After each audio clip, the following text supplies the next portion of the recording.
Welcome back, class. On today's episode, the full squad is back to discuss all the latest news in the world of pop culture. All this and more in a David Owens Wants the News episode of the Fandalorians. Teachers by day, nerds by night.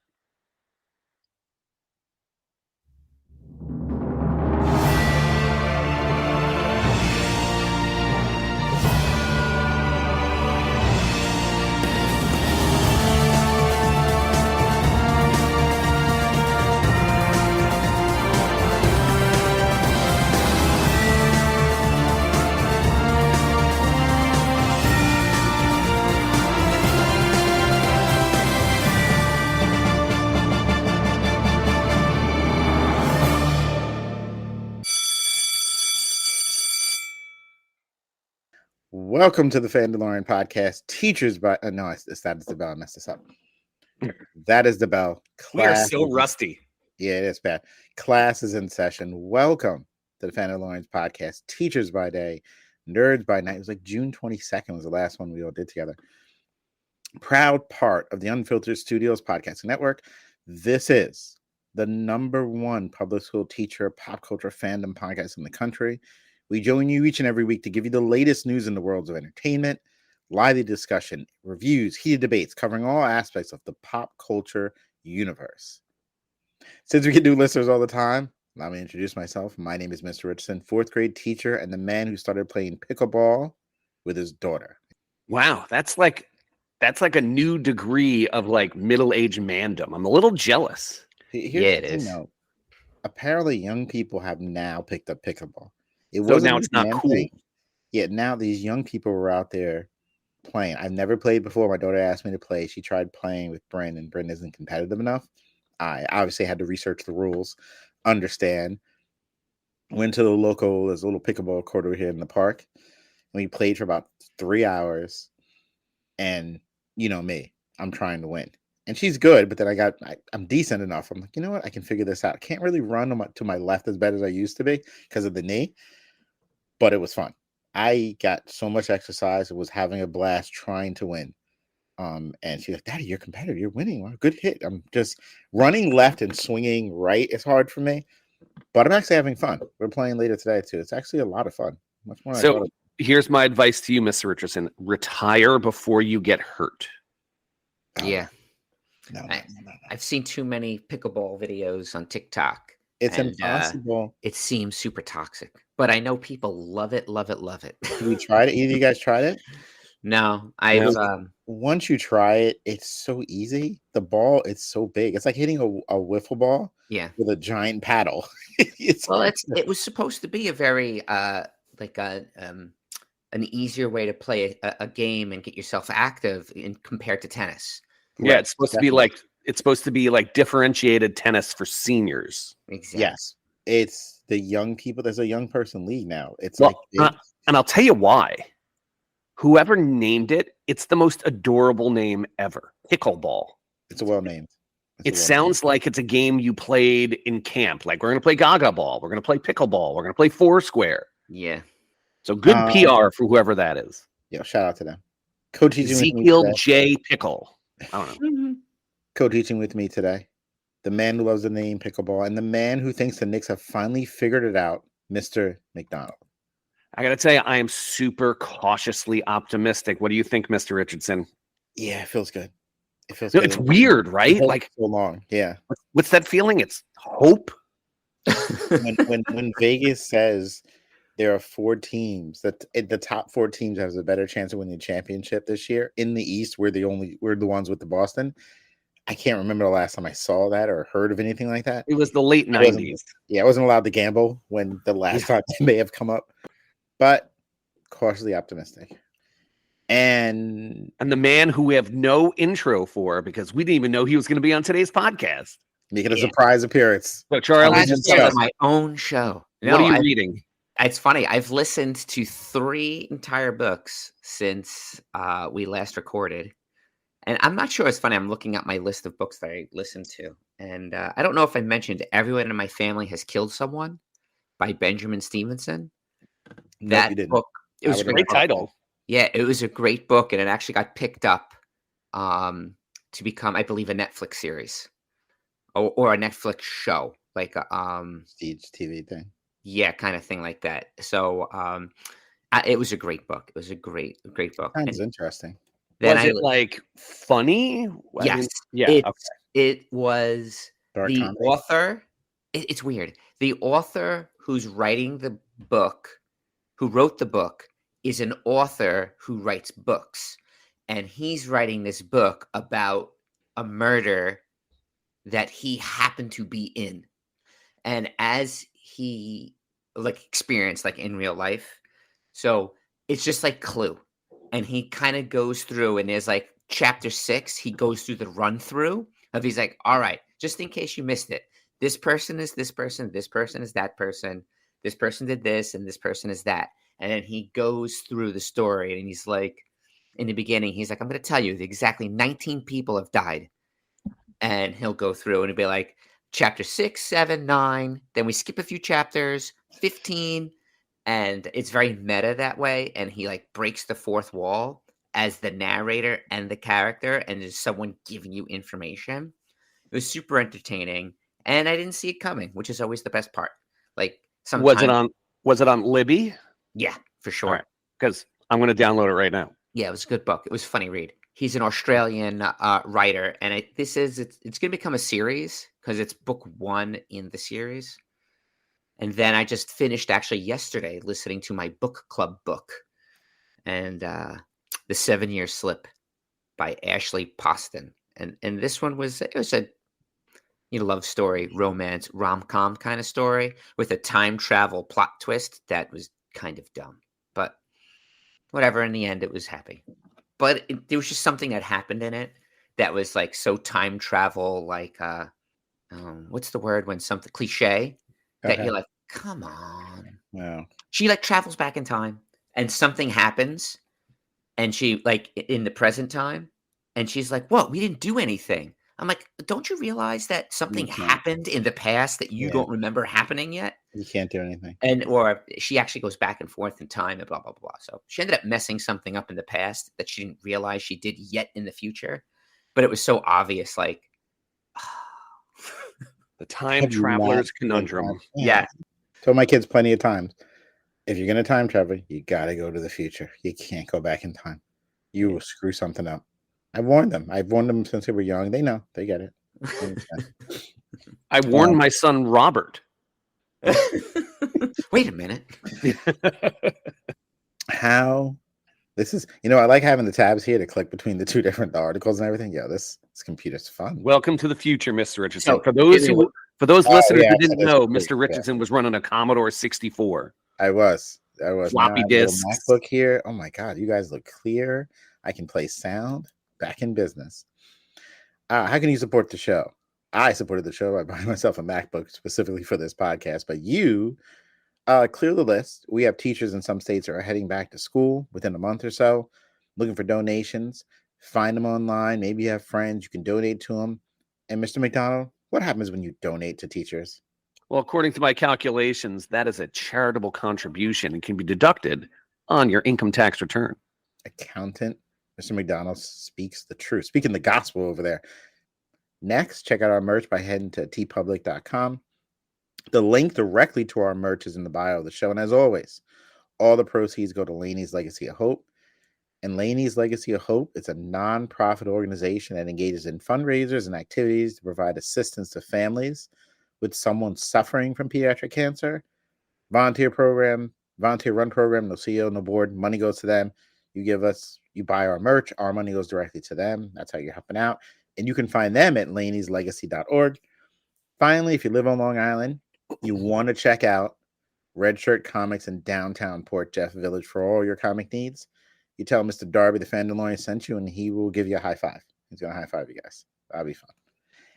And for those listeners who don't live on Long Island and don't want to travel to Long Island just to go to Darby's Even shop, though it's beautiful. It's very nice. The most magical place on earth. Remember, shop at your local comic shop. Support them. You're supporting us. It's done.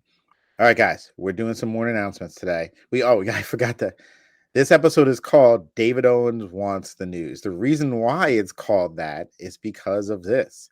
David Owens, friends of the show, number one male fan of the show, reached out upset that we had covered things he hadn't gotten a chance to watch it, and he misses the news. We were his news source.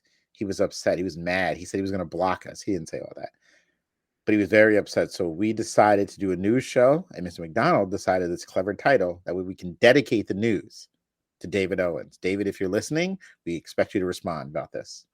All So right. the moral of the story, if you complain on the internet, you get your way? Yeah. Apparently. That's a bad precedent we've set today. Yeah, that squeaky wheel got oiled, huh? Yeah, it's just terrible. Mandalorian fans, won't you lend me an ear? I hope this podcast sound is crystal clear. Now listen up, people, I got something to say. These are the morning announcements for today. Today's morning announcements are sponsored by Canopy King Party Rentals. Do you live in Long Island, have a party coming up, you need a few things? For your party needs, you need Canopy King Party Rentals, Long Island's #1 tent rental company. They have everything from traditional pole tents to high-peak frame tents, the fancy tents. That's fancy stuff. Apparently, I can't afford that kind of tent. No, but you can if you go to them. That's true. They have regular and high-top cocktail tables, chairs, even portable bars. You'll find everything you need for a successful party there. To schedule a free consultation, call 631-345-9752 or visit them on the web at www.canopyking.net. First up, we have a lot to talk about, a lot of news to get to, a lot of things are happening. First thing up is Barbeheimer Part 2. A showdown is brewing that rivals last year's Barbeheimer frenzy. If you remember this, on July 21st, Oppenheimer and Barbie were going to be released on the same day. And so both movies just encouraged fans to make it a twofer, a double feature, see both of them. It turned out to be very successful. Oppenheimer, on a budget of $100 million, made $978 million. And Barbie, on a budget of $130 million, made $1.5 billion. Earlier this week, Universal Pictures announced that Wicked would now hit theaters on November 22nd, the same day as Ridley Scott's highly anticipated sequel, Gladiator 2. Memes are already flying everywhere with fans trying to coin the next big event. Here's some of the ones I digged up online. We have Glicked and then Glicked, combining Gladiator and Wicked. Wickiator appears to be the top choice. A lot of people going with that. All right. Questions, guys. Here's our prompt. Do you have a better name? And more importantly, can lightning strike twice? Will this double feature be successful as last year for Gladiator 2 and Wicked? Well, I mean, look, this is everything that's wrong with Hollywood. Hollywood sees something that works, and they take the wrong message from it. Barbenheimer didn't work because the two names meshed, and that's what they're getting the wrong message here. The reason those two movies worked is because they appealed to two completely different audiences. And I know that's what they're trying to do here as well. Gladiator 2 and Wicked, not a lot of crossover appeal, and so they're trying to capitalize on it, but it's really hard to have lightning strike twice. And besides, we already had another one of these when Saw came out against Paw Patrol, and then it became Saw Patrol. Yeah, it didn't work though. Yeah, but you're not going to bring both. You're not going to take your kids to go see Saw. Not with that attitude. Is this the idea? I think is a perfect yin and yang. Yes, just like Oppenheimer and Barbie. These are those two polar opposite kind of movies. So yeah, it works in terms of marketing. It works. I was trying to see if the reason they moved Wicked, they had apparently numerous delays, if they specifically moved it to this date recently, because it's supposed to be in December. Did you move it back a month just for this event or not? But plus there's Wicked Part 2. There's a second part to this. It's going to be like a 2-part thing. So I don't know. Is it a good idea? I mean, sure, try it. If you really think you need to share the day and these movies are complete opposites, I mean, go for it. But the companies haven't promoted each other yet, because what happened with Oppenheimer and Barbie, they were literally in on it saying, yeah, and plus box office was down. Everyone's promoting each other. It It swelled into the celebrity actors, actresses, producers all being a part of this. Right now, it's just people online beginning it, but who knows? If it doesn't reach the point where Denzel himself, well, he doesn't do promotion like that. Well, I was gonna say Russell Crowe and Denzel Washington aren't like the biggest interviewees anyway. I don't see them selling Wicked. But we'll see. You never know. You never know, though. Listen, I mean, try something. They should. Ultimately, the only thing that will matter is because what we forget about Barbie and Oppenheimer is those were two fantastic movies. So if these two movies are good, then it's going to work. If one of them is good and one of them is garbage, no one's going to remember this. And worse, if they're both terrible, no one's going to care. I don't think Wicked is going to be terrible. I don't think so either, but I'm just, as long as both movies are good, then it's going to become a cultural thing. We'll see. And their hope, of course, this is the business, guys. They want to make money. Speaking of money, box office. I'm going to show you some of the results of the latest box office films that have come out. Inside Out 2 is currently number one, raking in $1.014 billion in just 19 days. But guys, that's super important because if you remember when we were doing our movie previews for this year, we were arguing whether or not there would be a $1 billion movie this year. I assume Deadpool and Wolverine would do it, but this is pretty high too. We have A Quiet Place, which in 2 weeks is up to $98.5 million. Kevin Costner's epic Western came out recently, Horizon. It's made $11 million on a $100 million budget. It was his passion project. We're going to talk more about that later. Bad Boys is currently sitting at number 4 with $300 million globally so far. So these are the box office ones that are coming out. With strong openings and continued performance from top films, box office numbers are now performing better than the pre-pandemic years. It's recovering, positive outlook for the rest of the summer. So what do you think are the main factors why people are actually going back to the movies and driving these box office numbers? I saw Inside Out 2. Actually, So did I saw it on Father's Day. It was a great movie. It was very entertaining. It was a good, compelling story. It wasn't the tearjerker for me that you normally think of when you're looking for these Pixar emotional movies. I don't know. Just didn't make me cry, but it was a great story. I really loved the way it landed because I was worried. There was a part of me that was definitely worried when this plane was in the air that it wasn't going to land well. And it did. I thought it was great. I didn't see Quiet Place, the first one. Quiet Place is not a sequel, but right? It's a sequel. Yeah, prequel. It's more A horror. prequel, yeah. But I didn't see the third first in a one. series. Gotcha. Yeah, I didn't see it. I want to see Horizon. I wanted to see that movie. And Bad Boys 2. Bad Boys 4. I'm 4. sorry. If Leo said to me, "Hey, Dad, you want to go see Bad Boys?" I'd go watch it for sure. Well, I feel like the floor is high for Bad Boys. You know what you're getting. But also the ceiling is low because it's not going to give you anything new that you really want to see. Nah, I disagree with that. That movie is really good. They have a new direction, a new director. The guy who wrote the Eddie Murphy's thing wrote this. Everyone has stated, and I saw it, it's really good for a part 4. It's a great action comedy, the ones we used to do. A lot of practical effects too. Less the green screen type stuff. No, it's really good and funny. It's like 3 I didn't like as much, but it was really, really good. So I think you saw it? Yeah. Did you like, and I know Mr. McDonald, did you watch the Netflix's Axel F? Not yet. On my list. I watched it, and Miss Richardson, you said you watched it. Yeah. I thought that was a great movie too. So you're saying it's like in that same kind of they didn't over. I get what you're saying. Preachy. No one got on the soapbox. Hey, listen, we're doing an action comedy. We're doing, and they did the Beverly Hills Cop thing. When you see it, McDonald, you'll see it's literally the nostalgia thing that you want. That some franchises don't do Star Wars when they're supposed to, and other franchises like Star Trek or this decide to. Yeah, we're going to give you the moments of all 3 of them in the car. R-rated, profanity lace. He's saying all the stuff that they kind of Disneyfied by part 3, where he was just in a little camp and being goofy. He's cursing up a storm. He's running cons. It's classic. So that's what you want. Well, I love when a movie stays in its lane. It knows its lane and it's just We're going to give you what you want, not what we think you want.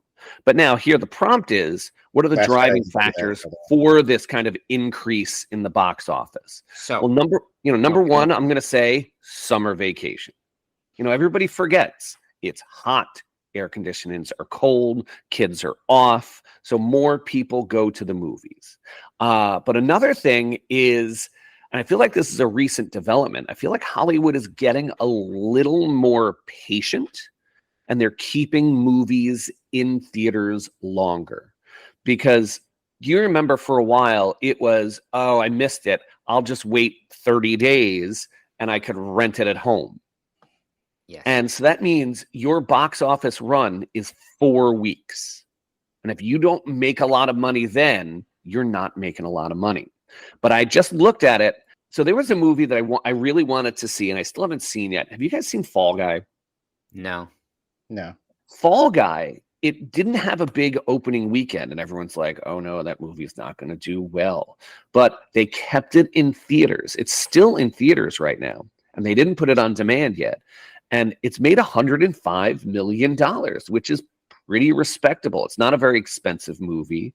That's what Hollywood has to start to do. They have to take away the option of watching it at home.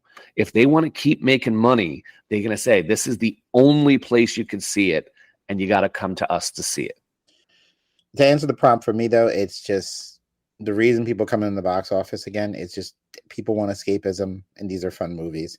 I looked at the top ones that have made money this year. They're escapism films, from Inside Out, Dune, Godzilla, Kung Fu in this order, Planet of the Apes, Bad Boys, and Ghostbusters are the top, like, was it 6 so far? 7? They're all escape. It's nothing too serious. I mean, they're goofing around films for the most part. That's why when you look at some of the other ones, like Civil War didn't do as well. Abigail was a horror film. Fall Guy didn't see. Furiosa was way too long. I need to get in and out for a theater. God, that was... I saw Furiosa, the Mad Max thing, and it was just so long. All right, box office is a big deal. Someone else coming for the box office is Spaceballs again. A Spaceballs sequel has been greenlight, be hitting the big screen in the future. A few details have been released. The original movie came out in 1987. It was co-written and produced by Mel Brooks. It was obviously a parody of the Star Wars universe at the time. Now Josh Gad is behind this too. He also wrote it. Josh Greenbaum is set to direct the film. He's known for Barb and Stargo to Vista de Mar. Never saw it. Or Strays, Becoming Bond. Let's see. Gad said he just handed in the film script. He thinks it may be one of the funniest things he's ever done. So far, he's going to be in the sequel. We don't know anything else. So my question is, one, what direction do you hope the new Spaceballs movie takes in terms of, like, I don't know, plot, character message, whatever? Should we even do this? I'll start first. I said we shouldn't do Top Gun. I was wrong. So moving forward, I will always say we should do this because I never know anymore. Because I can't read it. I don't know. My hope is when you do this, you can't assume people have seen the first one. You know me and my on-ramp. It's 1987. If you want people who are not our age, who remember it, but I haven't watched it in I don't know how long. If you just say don't even call it Spaceballs 2, call it Spaceballs in like a phrase, not a sequel, to make people think they already named it in the first movie. It's Spaceballs 2, The Search for More Money. That would be great if they did it.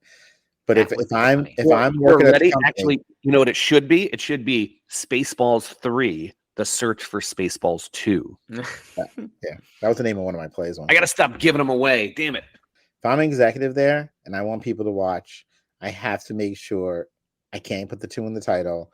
I want to make it Spaceballs. We're going to know it's a spoof of Star Wars. We haven't had a decent spoof movie in years. They stopped doing those horror spoof movies. Scary movie. It was like 7 of them. Yeah. Naked Gun is gone. Like these kind of goofy movies. That's coming back as well, by the way. Bring this out, make it Star Wars, and focus on and if you can get some people back, I know Don Kenny passed. You can get some people back, it'd be great to do the whole Last Jedi version of it. But you got to make it sure so people can just hop on and enjoy it and not necessarily have to have seen the first one. Well, I mean, look, you don't think they're going to be super meta where they're going to be like, like in the first one when we blank, it's going to be incredibly over the Or top. promote people. They should constantly promote people in the film to get the digital version of Spaceballs. Like literally, like you can get it at Amazon right now. Just that that's what they need to do. They need to go all in for that. Now, if they, if they're going to do this movie, my only recommendation is I want them to spend a little bit of money on it. I want the movie to feel like a Star Wars movie, but also just be funny. I mean, it's going to be funny. If Mel Brooks is involved, even tangentially, I love just about every Mel Brooks movie that's ever been made. It should be fun. It should be, Star Wars always takes itself so seriously, and that's what makes it so easy to make fun of. Charlie? I love the idea. I think it's going to be a tough one just simply because at the time when Spaceballs was made, there was just 3 Star Wars movies to make fun of. Now you have how many? So much more content. Exactly. So exactly 9. So, and then plus various TV shows. Exactly. So where's it going to come in? Like who are they parodying? Parodying? What's that word? Parodying. Yeah. So that's going to be the harder thing. Like, am I going to connect with that, whoever they're choosing to parody? Like, is it going to be Rey? Is she the, going to be the person they're going to parody? You have to do Mando.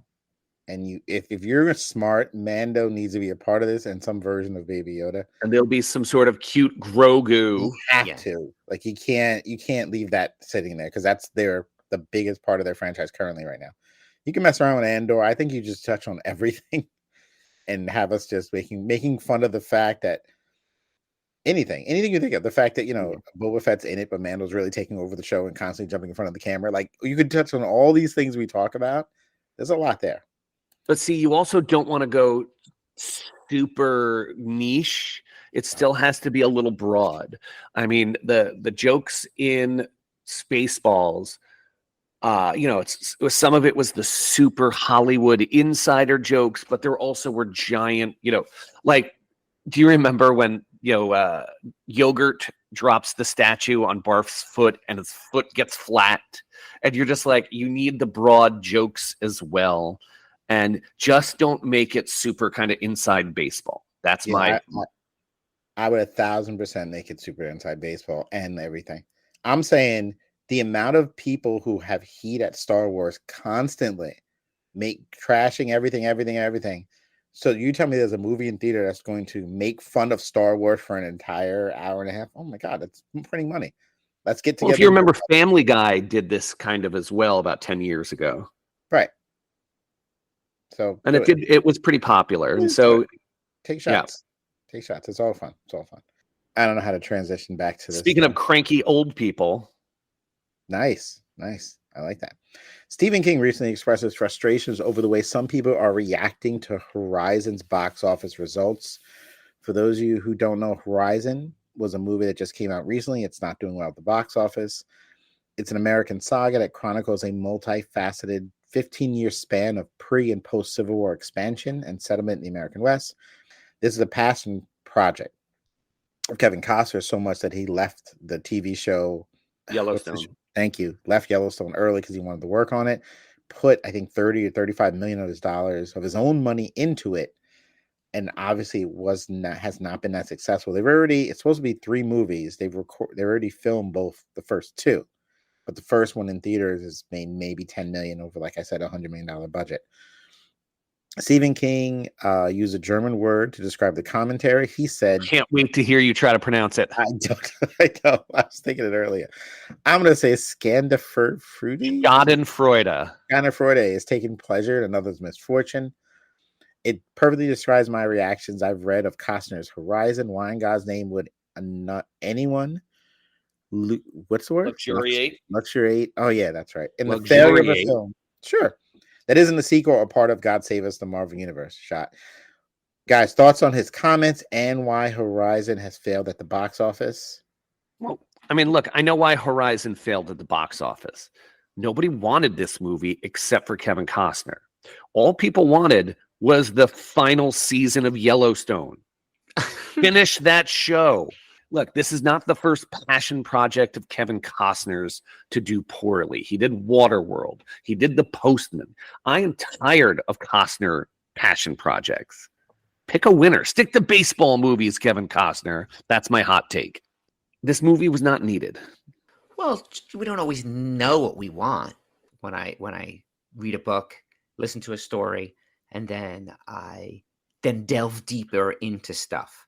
This is like one of those random things that it kind of goes along with Yellowstone, because now they have two prequels to Yellowstone now.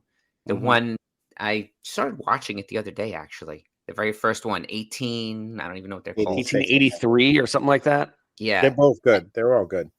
And, so that 1883 is Horizon is a prequel, is before that.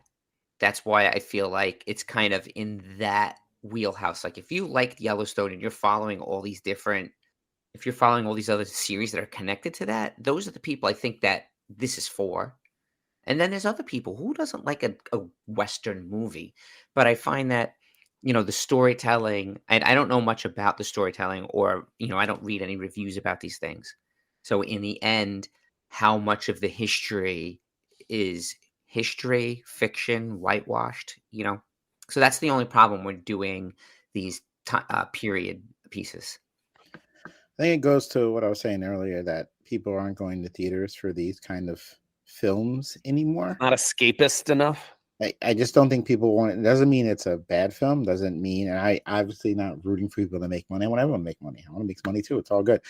But I don't think people are like breaking their neck to get in for this, so to speak. And yeah, the Yellowstone thing's a part of it. And yes, I think people who are mad he left the show to do this might not necessarily follow him, because people are really, really mad, because that show had quite a following, and now it ends abruptly because of his passion project. People aren't going there for this anymore. I think we need to accept a few things. Some movies are really now prestige TV shows, and the things that we would have went to a theater to see is now a 6-episode limited series on Netflix or Amazon or whatever the case may be. It might not necessarily be a film anymore. If he turned this into 3 seasons on Amazon, 10 episodes a season, and each season covers a different era, because it says it's like a time thing, people would love it. I bet you people would watch it for sure, interested, and he can make his money that way. I don't think the theater is moved towards a point where it's true escapism, as in this can't happen in real life. This can't happen in real life. Or animated movies you bring your kids to, because we went to see them as kids, so we have our children. I'm going to make them have the same experience, that sort of thing. But sitting there and crying, or the movies with that kind of emotional response might not be. Now, historical pieces like Oppenheimer's different, and you're taking Titanic, you're taking an event that have occurred and retelling it. That's a little bit different. But that's prestige filmmaking with prestige directors. This is not that. And these type of things aren't going to work. And honestly, I'm telling you, so many people, I think they're missing a key point too. Because the people who did Barbeheimer and everything are doing it right. So many people enjoy these superhero crazy films. When you constantly take shots at stuff that they like, they're not going to show up. If you could just sit there and say, hey, it's something different from Marvel. We know you like that. You might want to try this out. You might actually get people to consider it. But if you trash stuff that billions of people, like, they make billions of dollars, a lot of people are seeing this. And it's a little bit of sour grapes. Yeah, if you come out and continuously trash your project because there's a small component of society who's going to enjoy, yeah, we hate Marvel stuff, but a lot of them on the other side like this stuff and are going to see Deadpool. You trash it. Why would they show up? Because I wouldn't. I'd be like, whatever. I'm not going to see this. It causes that problem. People don't like that in a small micro world or just a macro. You trash people's fandom. They don't like you. You don't like what I like. I don't like you. No, but that's not what you not like it if you trash it. That's what causes the problem. But that's not what Stephen King is saying. Costner kind of is. He's saying, no, he said, don't, poop all over Kevin Costner because this is an original idea. Because if you poop on original ideas enough, you're only going to get these like Marvel things where they're just so like produced to make money. Like you're not going to get these small films. You're not going to get these interesting new ideas if you keep pooping on all these new ideas, like you're only going to get these sequel franchise like kind of movies if you don't leave space for But the the new stuff. people, and I would say that, and I agree, but people don't care if you look at the amount of people who saw Inside Out 2. It's a sequel. Dune 2, but it's a sequel. This is what people want. You're right. Stephen King didn't say that about Marvel. Costner has said things in the past, but the same thing works though with some of these other producers. I was thinking about all the other prestige movies that have come out. You were as thinking, well. remember what Martin Scorsese went after Marvel as well and had the similar kind of backlash. I mean, you're taking a huge chunk of the people who go to the theaters and basically saying to them, "Your film is trash. My film is better."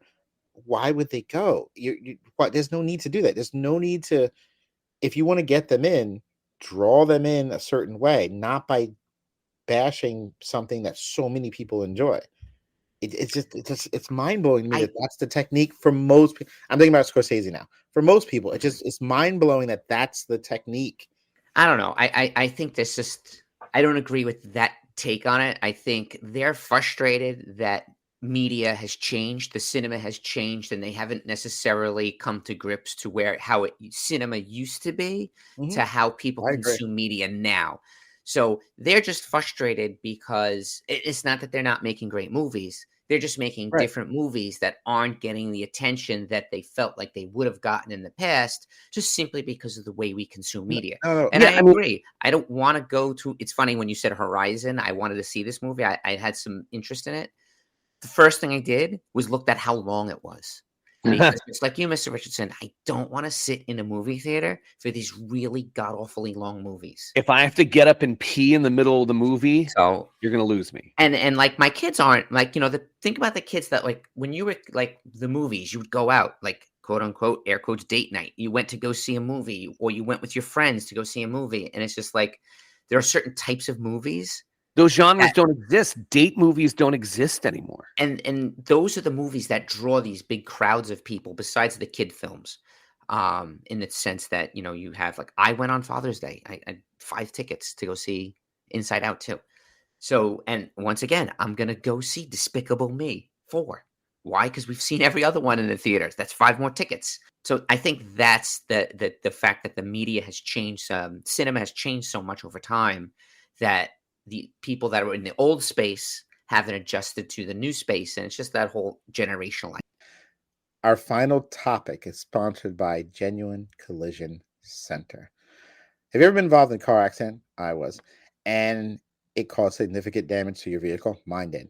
If you've been in this situation, you know how hard it is. It's annoying. I deal with insurance. You got to get a rental. And more importantly, who can you trust to get your car back to normal? If you live on Long Island, you got to go to Genuine Collision Center. You have an expert staff who are going to help you every step of the way. My man Steve answers the phone, so you get to talk to an actual person who's helpful. Anthony is the manager. You call them today. If you have an accident, if you need them, you call Genuine Collision Center on 112 on Long Island, 631-569-4540. And if you mention the Fandalorians podcast, they will waive part or all of your deductible, which was nice because my deductible was, pretty high, and it was just, God forbid it happens. Any kind of accident, you need someone to fix your vehicle, you call Genuine Collision Center. You call 631-569-4540. Tell them the Fandalorians sent you. They're going to save you a ton of cash and have your vehicle brand new. Speaking of a Batmobile, because you know what? They've worked on the Batmobile. Speaking of being back, we've got a new Batman animated series. I want to write these ahead of time next time. It's just been a long week, guys. Batman, Cape Crusader. It was developed by Bruce Timm, J.J. Abrams, and Matt Reeves.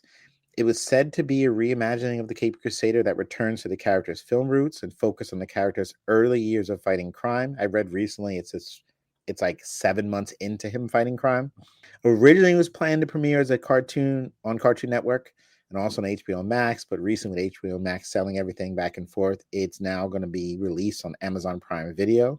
It's got a 2-season order. All the episodes drop on August 1st. Ed Brubaker, is the head writer of the series, famously created the Winter Soldier, expert comic writers. Greg Rucka, and Mark Bernardin, wow, has written episodes. In many ways, they say Batman Cape Crusader is the spiritual sister series of My Adventures with Superman. If you have not seen My Adventures with Superman, you're missing out on the greatest take of Superman I've ever seen in any form. I'm talking animation movie. That series is perfect. That series puts a new spin on Superman's origin by exploring his very early days in Metropolis. It's like sci-fi futuristic, and Batman Cape Crusader is the 1940s down to the roots, the beloved Batman that we know. Again, early stages. This is before supervillains, so his rogue galleries are mostly criminals. Catwoman, Firefly, Harley Quinn's in it, a different version of her with a fresh take. Again, it's all dropping all dropping August 1st.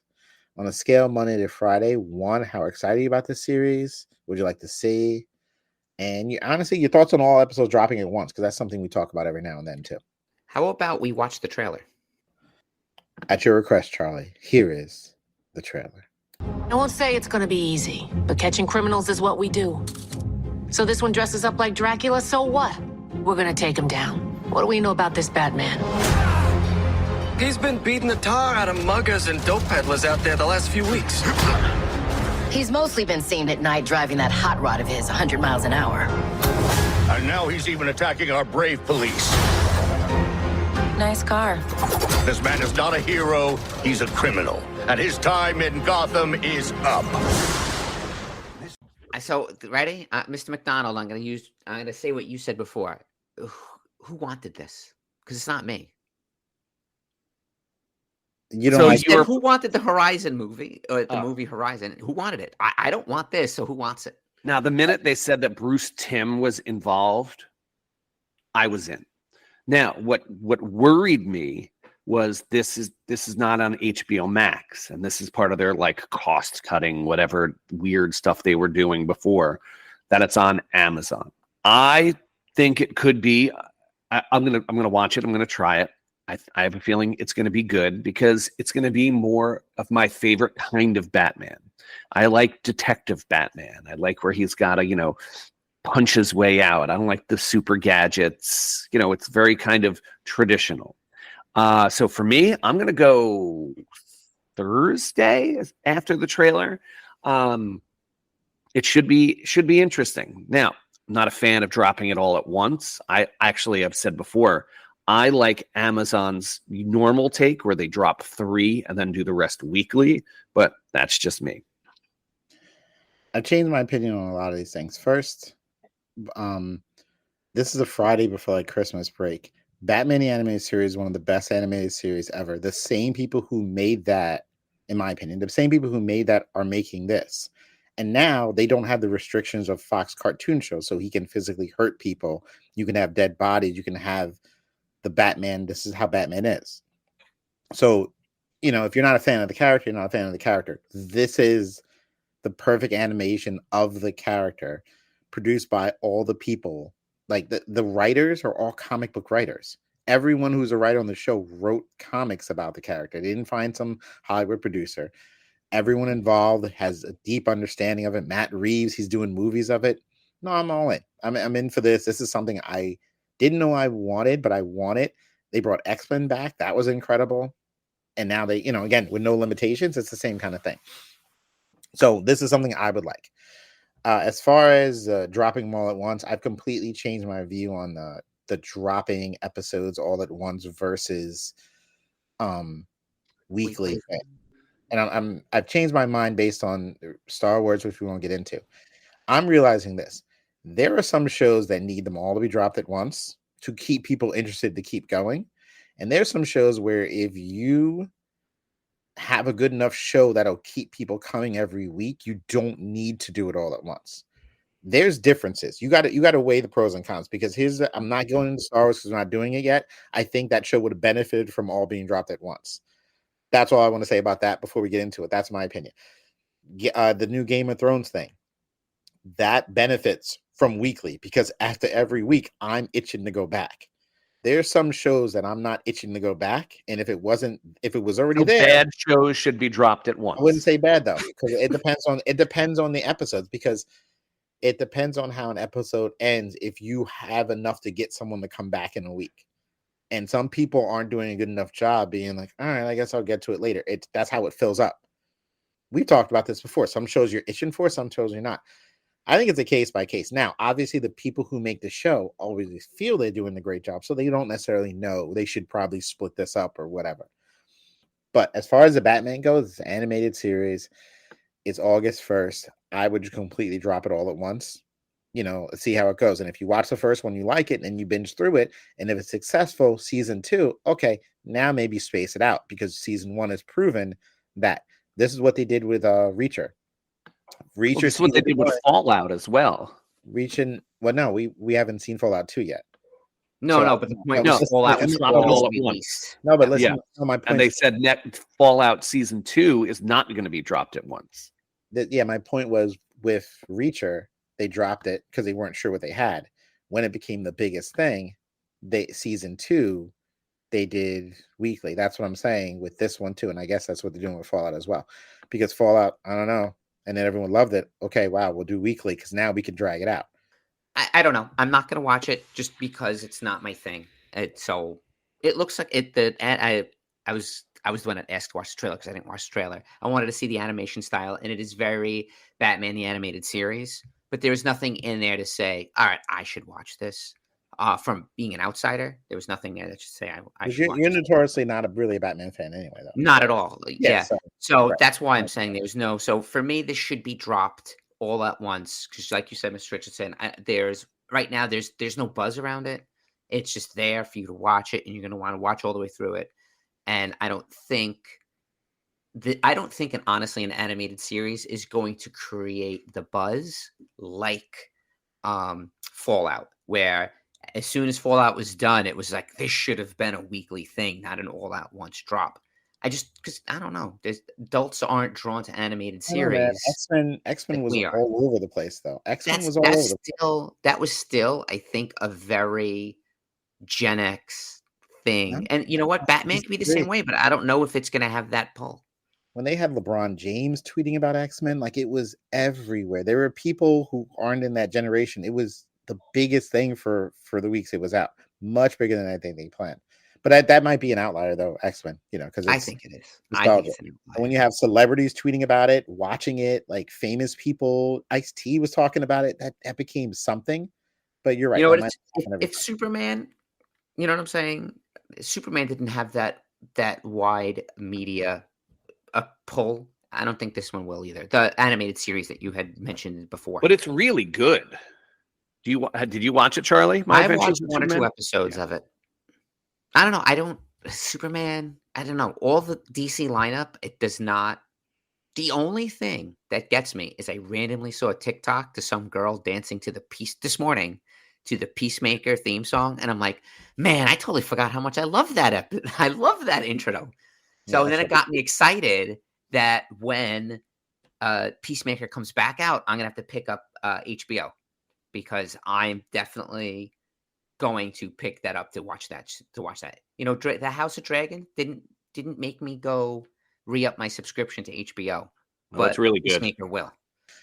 That's it, right? That's it. That's all the news, guys. David, did you like it? David, did you have fun today? We did this for you. We will do more of the news. We'll keep up to date. We'll keep up on things. This is interesting. It's fun to dig into the news a little bit. Get our teeth wet.